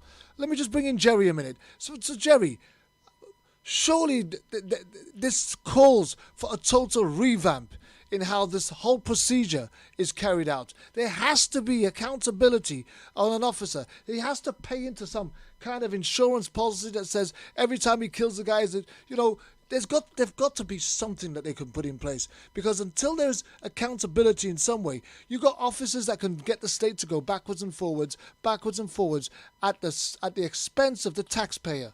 Come on now. And I know this is not personal against you, but you're about the only person that can see it from the perspective of a law enforcement officer.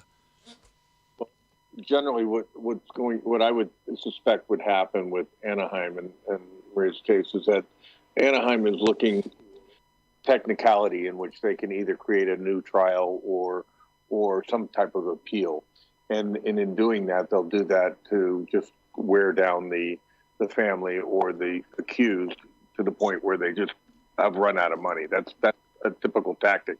One of the biggest problems we have here is most of the community is unaware of what's going on. If you're not deeply involved in something because it's a relative, a friend, or something like that, you don't know these abuses go on because there's no transparency within the organization, and there's no way that the civilians can get to see what the decisions hierarchy. Until there's accountability where the chief and the top executives can be held accountable for culture in the organization by the community, you're not going to see a change that occurs. So there has to be a transparency required by law in which law enforcement cannot hide behind the secrecy of it's an ongoing investigation and we can't talk.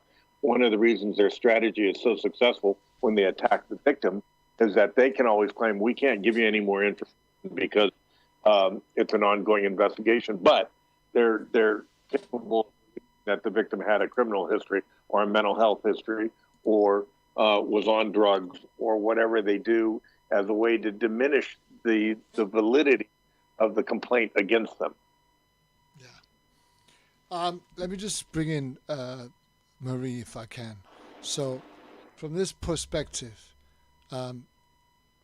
surely it must be frustrating for you to watch them come into court time and time again, trying to justify something they've already admitted that they know they've done wrong with. Yeah, it is. It's just, I don't know.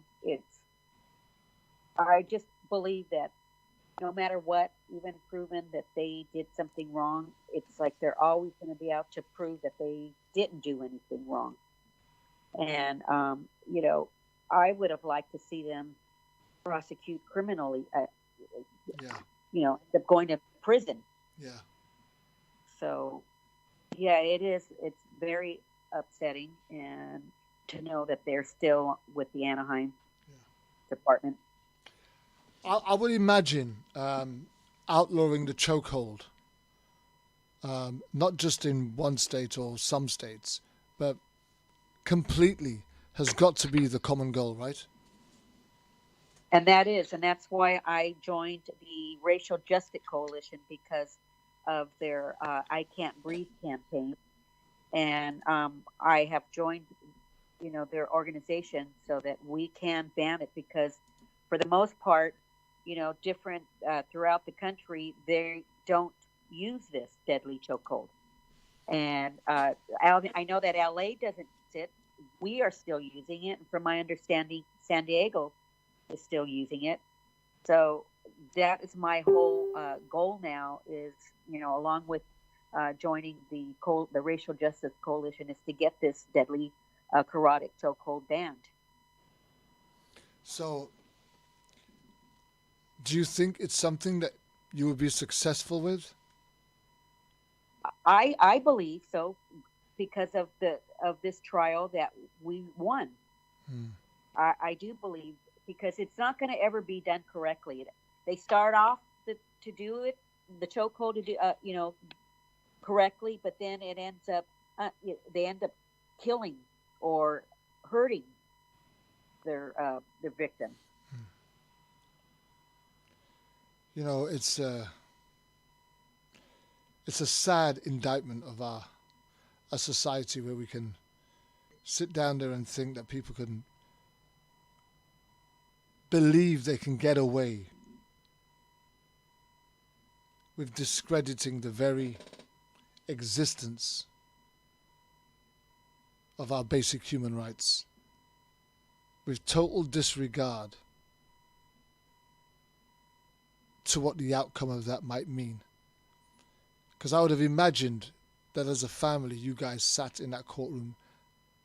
Even so, the grieving process is a continuous battle as you've gone through the initial loss of your nephew. Then you've got the hearing where you're awarded in favor of against the officers. Then they contest it, and you've got to go through the entire battle all over again. It's tiring, laborious. Yes, it needs to be done, but surely there's other things that you could be doing with your life, and so is your family. When you heard the result, especially the second time, what was the reaction in the courtroom after the verdict? The first time? Either time, first and second.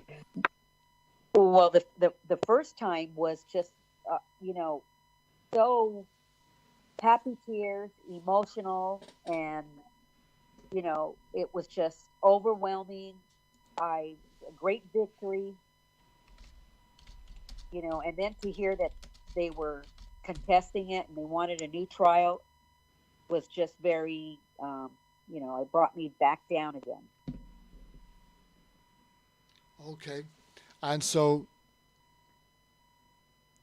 once they went to the second hearing, what was the reaction of the courtroom after the second hearing? Well, like I said, we were not allowed to go to their hearings. This was only among the judge and the lawyers and the Anaheim PD. So we were not allowed to go. It was not an open hearing. Right. And when you heard the result for the second time, what was that like for you? Happiness. I thank God. So is that it? Is the battle over? Is there more of another fight to be fought? Another fight to be fought to get this carotid chokehold, so that these officers won't use it anymore. I want it banned.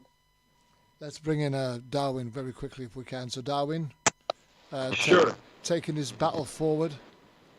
Right, and just to add, historically, when they were used in LA, over 14 black men were killed. LA was really the first major city to ban them, and they banned all of the neck restraints from the front and the side. And that from there, it was a national part where cities all over the U.S. banned them, so that when we got to the situation where in New York, Eric Garner was put in a chokehold and killed, that's why they were eventually, even though it took 5 years, able to Sorry, Darwin. That issue that we were having when we first connected with all of that noise and interference is back. I'm not sure what you've done. Corrected. Sorry about that. But yeah, so the chokehold has this long history, and we're continuing this fight. There's still a few cities, places where it's legal, and we're hoping to get a ban, and we're also working on a statewide level for it too in California. Now, let's just bring in Scott if we can. Having witnessed the verdict, the outcome of this particular hearing in favor of Marie Cofinco and her family, where does it leave families like yours now in the battle for justice for your lost loved one? Well, that's a good question and a good observation.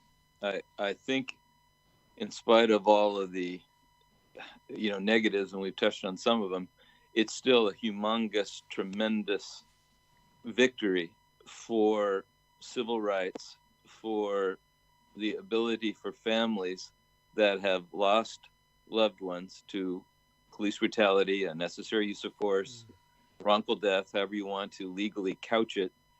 I think it shows at least there is a chance that the families should fight back, not settle. They shouldn't go away. They shouldn't walk away, except the DA or the fact-finding authority saying it was a justified killing. Officers are exonerated. The public cannot accept those blanket denials of responsibility anymore. The families have to seek out attorneys and have to file lawsuits and harass the system until changes are made. And this decision in the Valenzuela case is so important. It is now law. This law will be cited in my case, for example, of the Tyler Rushing killing. This law I can use to show that this officer involved death was unnecessary. It's not exactly my case. Every killing is different, Kervin, but the pattern that the police use in response is the same. The killings are different. The patterns of response are the same. But this federal law, this will now become federal law. So federal district court judgment has been made, and this is now case law. So it can be cited in my case, and it gives a ray of hope to all the families that are in my position, to make a long story short. Thank you very much. I just want to thank each and every one of you for joining us on today's show. I'm just going to try and finish up with Marie if we can. So as a family, Marie, you guys have gone through this tragic loss. We've said this before on this very show where we spoke to you the last time. No amount of money could bring back Fishman, and you would pay back and give back every penny just to have him back. But if you was to be able to sit down with a family who is going through the type of loss that you've been through, how would you encourage them to stay in the battle, to stay in the fight when all the odds are obviously stacked against them? I would say keep going out there and sharing your loved one's story. As bad as it is, just keep going out there and not giving up. And I also want to say those that are fighting, that are going to trial, don't settle. Go all the way to the end, because remember, it's not about the money. Because most of these cases, the cities want you to settle, and then they don't want you to talk about the case anymore. But my recommendation is not to settle. Keep sharing your story. Also, I also want to say, if there are pictures and body cam footage, make big poster boards and go out and show what they're doing to your loved one. For the last 3 years, I had been going out there with big poster boards on, a picture of what they did to my nephew. And I've had different people from other organizations come complaining that I was out there doing that, and how dare I do that? That there are little children, my nephew, children. Well, what I could say, I'm a parent. My kids are older now. If you have my niece and nephew are young, and my attention, and I didn't do it to hurt them, but you're going to see at rallies and marches and protests a lot of things.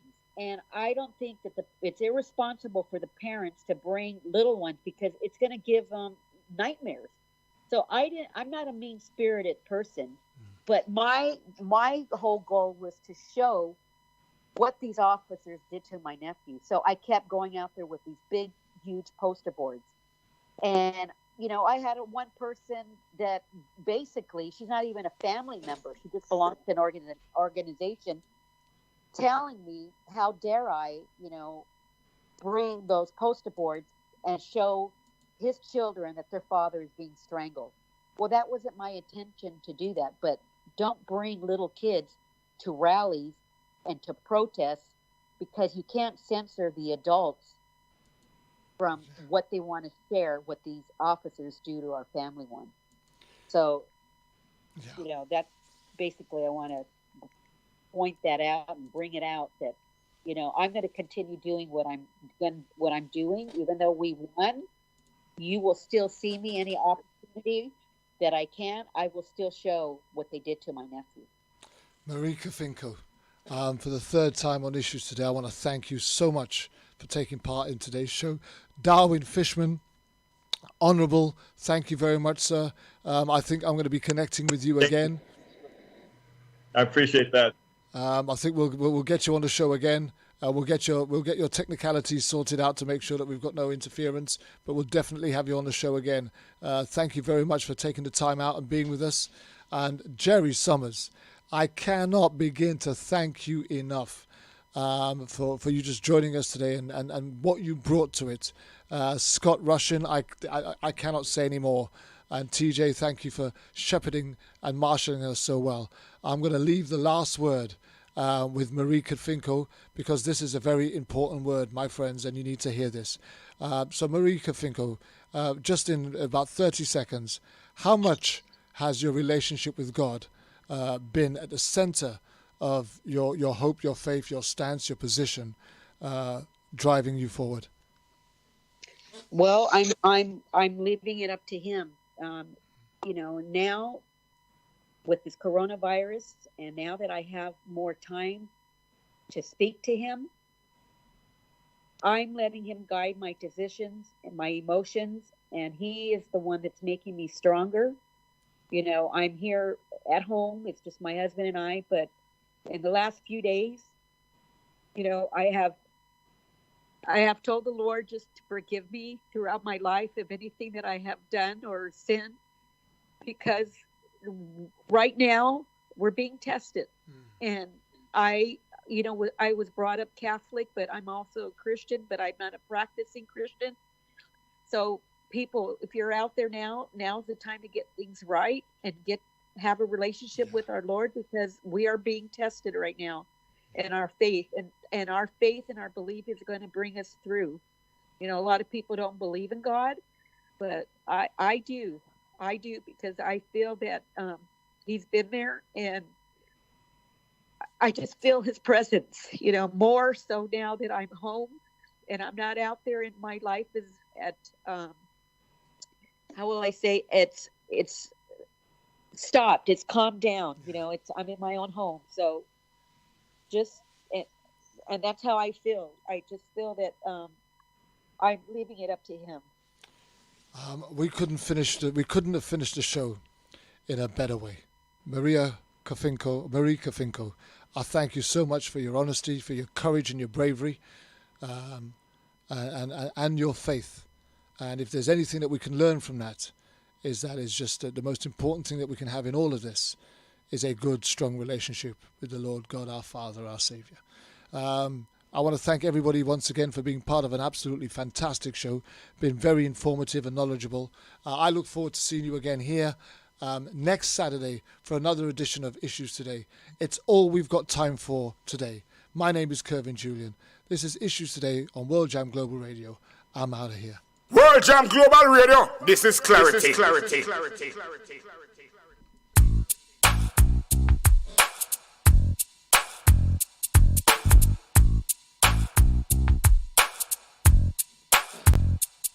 Already did my time. I paid for my crime.